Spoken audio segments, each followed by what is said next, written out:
Hey guys, let's cook my pasta Naagin pomodoro with market vegetables. So for my Naagin pasta sauce, olive oil, a little bit of garlic, and whatever vegetables you have, but I'm using onions, zucchini, yellow peppers, and tomatoes. Very nice, very fresh, very sexy.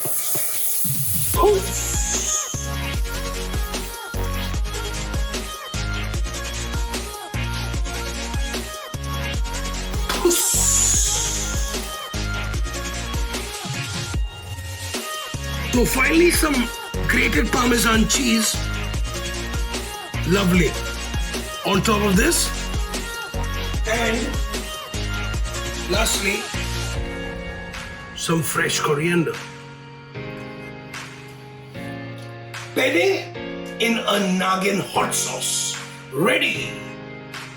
Chalega, lekin chalega. Puss.